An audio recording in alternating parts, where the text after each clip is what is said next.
All right, plenty to get across. Joining me now, National Editor at The Australian, Dennis Shanahan. I haven't seen you since you came back from Italy. Dennis, delighted to have you on the program as always. I want to go north to Queensland. There's talk about the Queensland Treaty with Aboriginal Australians, excuse me, today. There's talk it'll cost hundreds of millions of dollars, about 150 different tribes. They call them now First Nations in Queensland. Every one of them will have a reparations deal. Some of that detail's out there. Certainly the number amount is out there. We've seen this happen, of course, in New Zealand. The benchmark over there was tens of hundreds of millions of dollars. There's 80 settlements or so in New Zealand. As I said, 150 in Queensland, more in other states.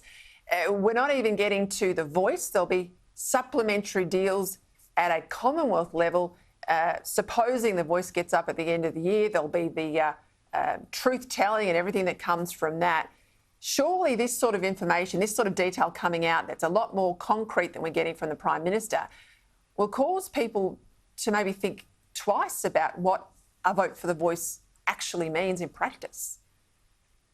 Well, I think that if I was a supporter of the voice, as the Prime Minister is, I wouldn't be too happy about Queensland leading away and talking about hundreds of millions of dollars in reparations, because they are separate issues. The treaty in Queensland, the voice in South Australia, the First Nations in Victoria, they're all different to the federal voice, but they are all coming together.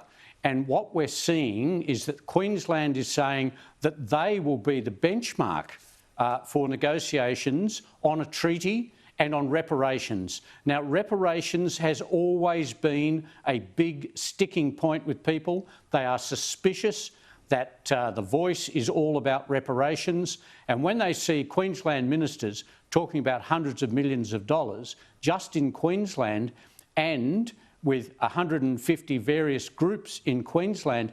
In New Zealand, it's different. They have had a treaty for almost 200 years. They have representatives in the Parliament, Maori representatives, but also in New Zealand, the Maori are virtually and effectively in control of water control. Now, do we want in Australia Aboriginal groups, First Nations groups, actually buying into the Murray-Darling Basin, which has already got state governments, territory governments and federal governments fighting for years over that? So this idea that Queensland is going to lead the way with a Canadian or New Zealand-style co-governance and reparations, I think is very bad news for the voice to Parliament advocates.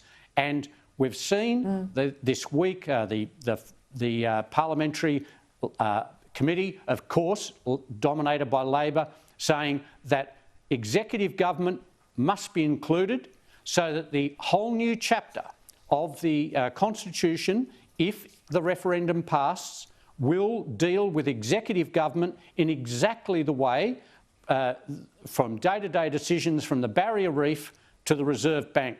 Now, I think that the disclosures in Queensland, in the Australian today, are a very sobering thought and a bit of a break on support for the federal voice to Parliament and executive government. And people like me who oppose the voice for a range of reasons, not least this one, have got a big job ahead of us to get that message out. I agree with you. I think once Australians understand this, that position's going to harden to a no. The question is, are enough going to understand it before they vote, as we think will be likely in October?